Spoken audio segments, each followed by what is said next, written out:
everybody? Mr. The Fanboy here, back for another review. And this time, this is my late, out of date review slash rant, short review slash rant on the 2017 pay per view Bound for Glory. I've seen this pay per view once in its entirety and the second time in highlights. I'm going to review the highlights I watch. I'm not going to talk long about this. Maybe in the future, actually in the future, I'll do a longer review of it. See, when I watched this show, there was so much action and excitement. It was hard to remember it all and talk about it. This is why videos and reviews take long, and why they sometimes never get done.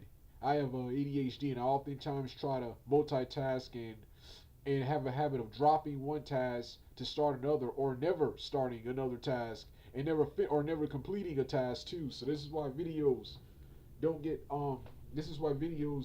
finished. But finally, here's my late out of due review rant on Bound for Glory 2017. And before I get to the rant portion of this review review the show as a whole, opening bell opening bell from match one all the way to the main event, was awesome. A phenomenal show.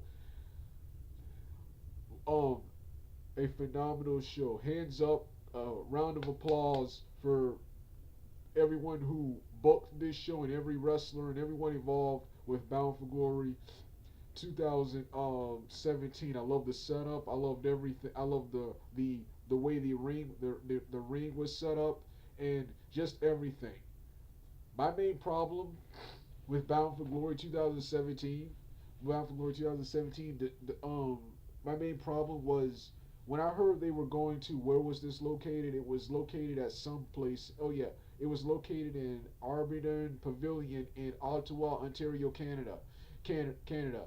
I was thinking that was going to be a big time building like the Sky Dome in Toronto, which is in my opinion where they really should have went from the Sky Dome from WrestleMania 6. That's where they should have went. But I thought they were going to go to a big time stadium for Bound for Glory. The stadium they went to was small, was actually the same size as the Impact Zone here in America. And the pay per view as a whole, while the setup looked cool, the whole thing looked like an episode of Impact Wrestling instead of a big time pay per view. There was no atmosphere. There was no atmosphere. I love the setup. The setup reminded me of WCW's Starrcade and WCW's Great American Bash, even though this was in Canada. Canada. Um, yeah, the setup was cool, but the everything else, the everything else, and it just felt like an episode of Impact. And see, here's the problem with that. Impact Wrestling up until Bound for Glory had been awesome at Impact Wrestling. One thing I love about Impact Wrestling, they try to make every night WrestleMania. They try to make every night WrestleMania. So the impacts leading up to Bound for Glory were more WrestleMania and Bound for Glory than the actual Bound for Glory pay per view. That was the same thing with Slammiversary earlier that year. That year. So yeah, this was the problem. This was the main problem I had with what's name. All the matches, booking and story and everything was for the most part good. And with that being said, let's get to the first match of the night. The first match was Trevor Lee defending his X Division Championship against Desmond Xavier, Garza Jr., Matt Sydal, and Petey Williams and Sanjay in a six-way match for the X Division Championship. Phenomenal match. Too much action to cause with Garza Jr., Petey Williams, and Desmond Xavier and Sanjay Dutt actually everyone performed well in this match. Everyone performed well in this match. You had Xavier Garza Jr., Matt Sydal, Petey Williams, and Sanjay Dutt doing awesome stunts. Garza Jr. wrestling with doing a gimmick where he wrestles with one arm, where his other arm was taped and he sold the injuries real well. I wonder if that's real. I wonder if that's real or I think it's a storyline. I highly doubt they would actually let him wrestle like that. And of course, Sanjay Everyone performed well, and even Trevor Lee, he was the opportunist in this match. He was the opportunist in this match, constantly battling constantly being ever the opportunist. At the end of the match, when everyone hit their finishers, when everyone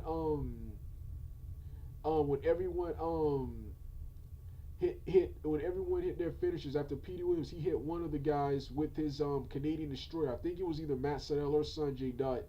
Trevor Lee came in. Trevor Lee came in and immediately stole it for the 1, 2, 3. Awesome heel heat. Awesome heel heat. I love the way the match ended, even though I probably wanted Garza Jr. or one of the other wrestlers to win. Garza Jr. or either Petey Williams to win this match. I love the way Trevor Lee won this match. Next match was Taiji, the debuting Taiji Ishimori taking on Tyson Dukes. Now you know this match right here. This match right here. When I first saw it, I was initially angry and actually skipped this match. After rewatching the pay per view again. After rewatching the pay per view again and seeing how far Taiji Ishimori has come. He's already X Division champion now.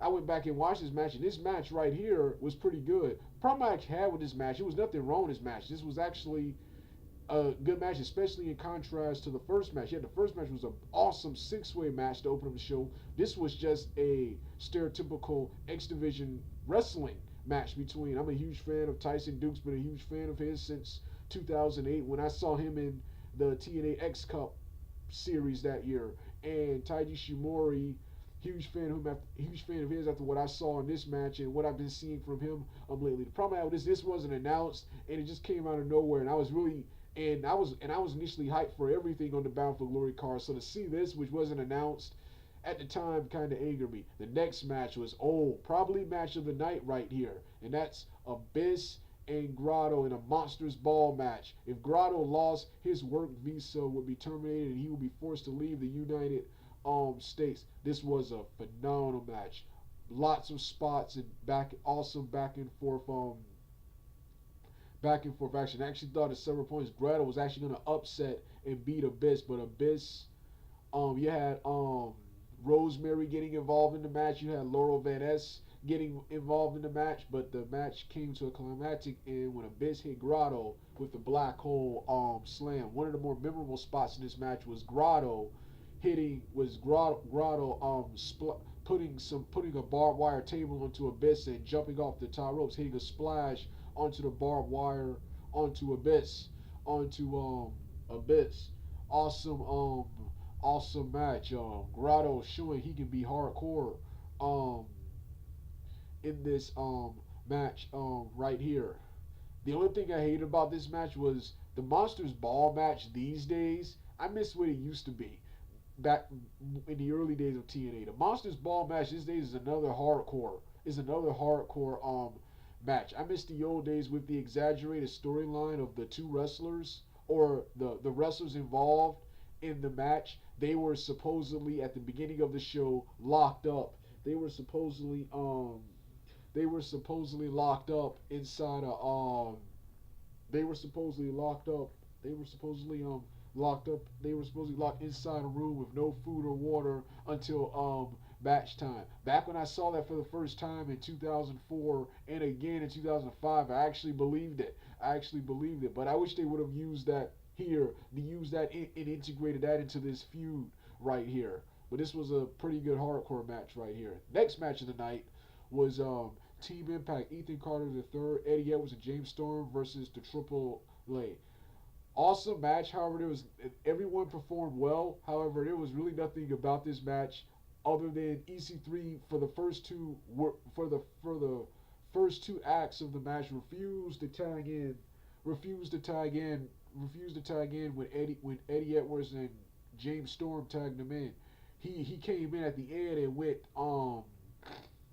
and went Hulkamania on Team AA. That was the most memorable part of the match. Next match was the second match of the night. That was Ohio versus Everything taking on Latin American Exchange of Ortiz and Santana with Conan. Conan, too much action to call. Another awesome match. However, the most memorable part of the match came at the end when the debuting Sami Callihan, he was the going into this match. OVW talked about strength in numbers, and he was that strength in numbers. He threw the first one through the table, the first LAX member through the table, and then the second one, I think it was Santana. The second one, the Santana, he he he hit he power drove him through the table for the 1, 2, 3. Then of course next you had Gail Kim. You had Gail Kim defeating Cien and Allie in a three-way match for the Impact Knockouts Championships. After several minutes of action, Gail Kim hit Sienna with the eat the foot finisher with her eat the foot finisher, and after the match, she would later vacate the title, and Allie would win the title. Then Laurel Van Ness won the title, and now Allie's about to win the title back from Laurel Van Ness, who's about to part ways from TNA. Next match was probably the third match of the night, and the next match I was looking forward to. Lashley and King Mo taking on Moose, and Stephen Bonner. Taking on Moose and Stephen Bonner. Usually hate celebrity matches, but matches like these where the celebrities actually fight, actually wrestle, I usually like it. They did that here. Stephen Bonner and King Mo performed well. So did America's Top Team and Dan Lambert. There's this one guy with soldier fatigue on in America's Top Team, who usually wrestles, and he performed well too. He took a sky high, which I think is called, which I think Moose calls go to hell, off the cage onto the canvas, to the canvas. Stephen Bonner got cut up like hamburger in this match. So I think King Mo had his mouth busted open in this match. So yeah, entirely awesome physical 6 sides of steel match. And I usually hate celebrity matches, but this right here was good. He had the main event, Eli Drake and Johnny Impact. This was an awesome match until the end. Yet the end where it looked like Johnny Impact was finally gonna win the Impact Championship. He hit his finisher, the Starship Pain, but what's his name? Conan, Alberto El Patron, who I understood why they shoehorned him into this match, but I didn't like his promo earlier in the show, which is why I skipped that, and I didn't like his involvement here. I understood what they were going to do. I think they remember announcing before they announced on several spoiler websites that he was going to interfere in this match, but I forgot about that, and I was mad to see it here. They did it to set up his feud with Eli, to set up his feud with both of these guys, and interject him into this feud. But I wish they would have waited to after this match and done it on the next episode of Impact instead of doing it here, because he ruined a good match. I hated his involvement in the show. That was my second problem with this pay-per-view. My second problem with this pay-per-view was Alberto El Patron's involvement in this pay-per-view. He didn't, in my opinion, he didn't need to be on the show, even though I understood why they had him on the show. Every match on this show was awesome, with the X Division match, the Monsters Ball match, with everything. I can't. I guess the X Division match, everything was different and unique from each other. Every match on this card was awesome. The only problem I had with this show was the